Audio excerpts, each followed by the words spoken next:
Selamat sore Pak Gubernur. Selamat sore Mbak Cindy. Kang Emil, 2 hari lalu Kang Emil menyatakan bahwa menyarankan untuk warga Jawa Barat melakukan sholat id di rumah saja. Tapi kami mendapat informasi di Cianjur, kemudian di Kota Bekasi juga akan melakukan sholat id berjamaah di beberapa wilayah tertentu dengan memperhatikan protokol kesehatan. Ini sebenarnya koordinasinya seperti apa Kang Emil? Ya, saya kira ini proporsional Mbak. Pertama kalau tentang fatwa sholat id, Majelis Ulama Indonesia menyampaikan kalau daerahnya itu belum terkendali, maka belum boleh sholat id di ruang publik. Kalau sudah terkendali secara ilmiah dan terpercaya, maka dipersilahkan dengan protokol kesehatan. Nah, hasil dari PSBB yang memang sangat baik ya, kasus pasien di rumah sakit turun sekitar 150, kemudian tingkat kesembuhan 3 kali lipat, kecepatan virus menurun sepertiganya, mengindikasikan ada keberhasilan. Kecuali lalu lintas. Nah, lalu lintas ini dia seminggu terakhir malah naik gara-gara menjelang Idul Fitri, orang-orang tidak bisa menahan diri untuk belanja, itu terbaca di indeks lalu lintas naik dari 25 menjadi hampir 40%. Nah, kembali ke Idul Fitri tadi, berdasarkan kajian maka di Jawa Barat ada 3 yang masih di zona merah, kemudian 19 sudah masuk zona kuning, kemudian ada sekitar 5 kurang lebih yang ada di zona biru dan belum ada yang di zona hijau.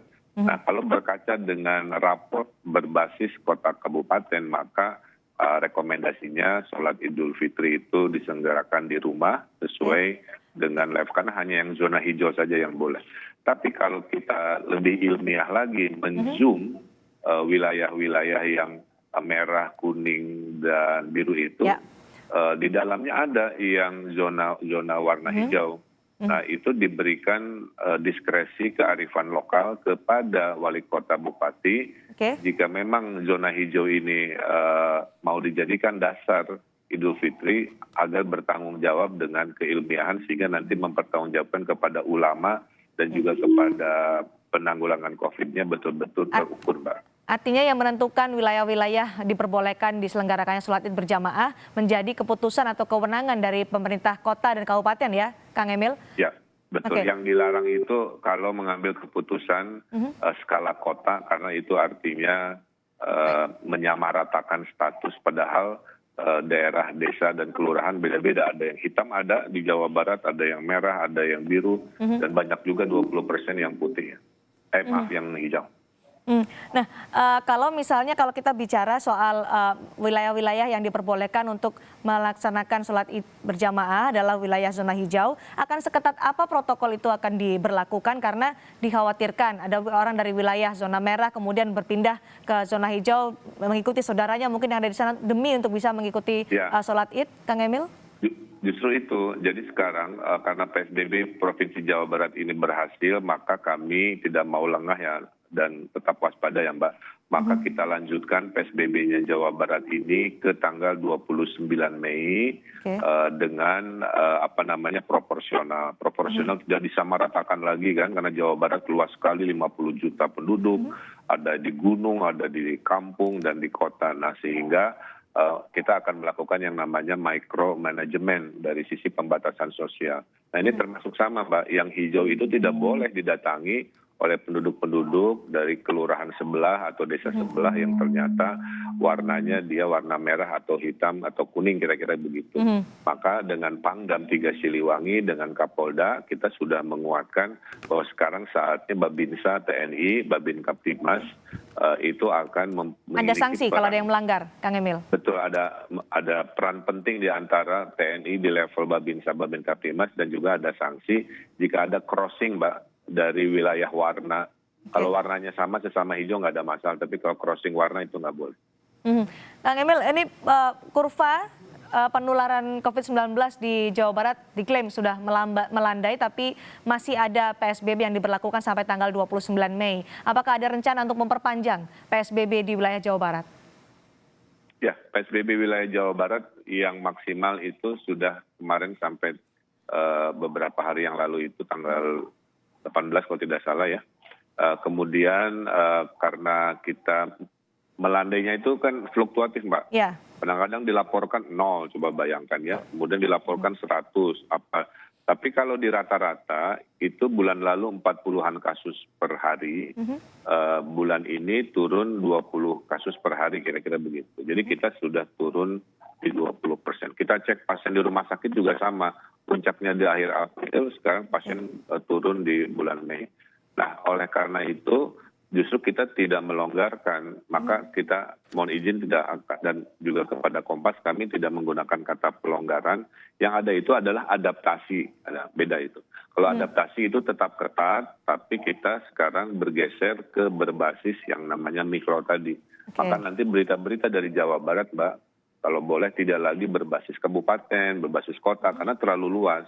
Kita akan menukik kepada yang namanya wilayah desa atau kelurahan, sehingga itu lebih akurat. Dan kalau ada risiko, Mbak, desa kelurahan kan di blokadenya lebih mudah, kira-kira begitu. Jadi Kang Emil, apa bedanya adaptasi dengan pelonggaran PSBB? Kalau tadi disebutkan Kang Emil beda. Apakah penyekatan kendaraan masuk ke wilayah Jawa Barat juga masih akan tetap dilakukan? Adaptasi itu artinya kita bisa lebih ketat gitu. Bukannya dilonggarin malah diperketat. Contoh ya Mbak, nggak ada kan yang hitam ya kalau di level kota kabupaten. Tapi kalau di zoom ke desa-desa, ada 5% desa yang kategori hitam. Jadi yang betul-betul, maka adaptasi baru kita adalah mendekati lockdown, kira-kira begitu. Tapi kan nggak ada istilahnya, maka ini istilah adaptasi itu bisa makin ketat seperti yang tadi, bisa juga makin agak longgar di zona makin hijau. Ini bicara soal PSBB, bicara juga soal pelanggaran-pelanggaran yang ada tetap terjadi di Jawa Barat. Masih diberlakukan sampai 29 Mei. Kita lihat di Bogor kemarin viral di wilayah Pasar Anyar, Bogor. Kemudian juga di Bandung masih juga ada ramai kendaraan yang masuk ke wilayah Bandung. Bagaimana ini bisa diperhatikan oleh pemerintah Provinsi Jawa Barat berkoordinasi dengan pemerintah kabupaten kota untuk menjaga agar kurva penularan COVID-19 di Jawa Barat ini landainya konsisten, Kang Emil? Ya. Jadi kan kita pakai teknologi, salah satunya Waze ya Mbak, untuk mengukur kepadatan lalu lintas. Nah, itu tiap hari si kepadatan lalu lintas yang fluktuatif itu kalau kita laporkan ke Kapolda. Jadi pada saat awal PSBB Jawa Barat itu sempat 20%, Mbak. Tapi betul-betul kemarin itu naik hampir mendekati 40% lagi. Nah, ini kan sudah alert. Nah, dan ini terjadi nggak hanya di Jawa Barat, saya lihat kan di seluruh Indonesia semua euforia, tidak bisa menahan diri terkait Idul Fitri. Padahal Idul Fitri kan tentang hari kemenangan, bukan tentang baju baru atau musik dan sebagainya. Nah, Pak Kapolda dan Pak Pangdam sekarang shiftnya dinaikkan, Mbak. Jadi yang biasanya 2 shift per hari pasukannya, khusus untuk minggu ini sampai hari Minggu kita Lebaran itu shiftnya 3 kali. Nah, salah satunya untuk mengurai. Tapi kan tentu tidak mudah kalau tanpa ada kesadaran dari masyarakat sendiri, kira-kira begitu.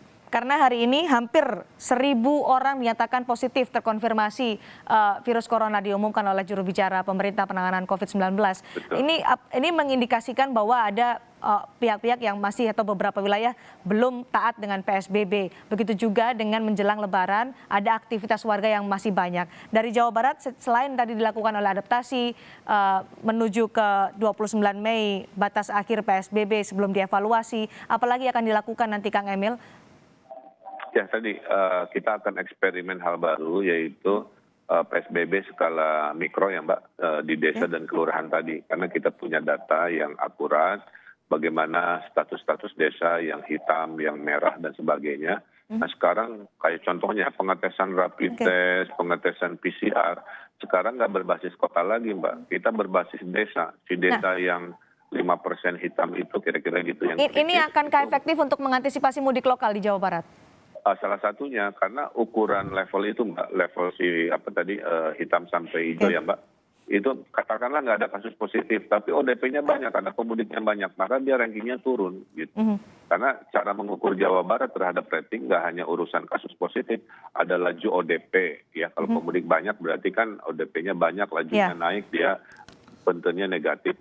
Ada laju PDP, ada laju kasus, kemudian ada kecepatan transmisi, ada faktor geografis. Intinya dengan begitu kita akan memastikan kewaspadaan itu setinggi-tingginya, tapi tidak bisa terlalu general lagi, kita fokus ke skala mikro. Jadi micromanagement itu yang akan kita mulai sebagai inovasi kita menjaga kewaspadaan Jawa Barat. Inovasi dan adaptasi untuk bisa menekan penyebaran Adaptasi, COVID-19 betul. di Jawa Barat. Kita doakan ini bisa berlangsung dengan sukses karena ini menjadi perhatian banyak pihak. Menjelang Idul Fitri jumlah kasus positif corona di tanah air justru melonjak. Terima kasih Kang Emil telah berbagi informasi bersama kami di Kompas Petang hari ini.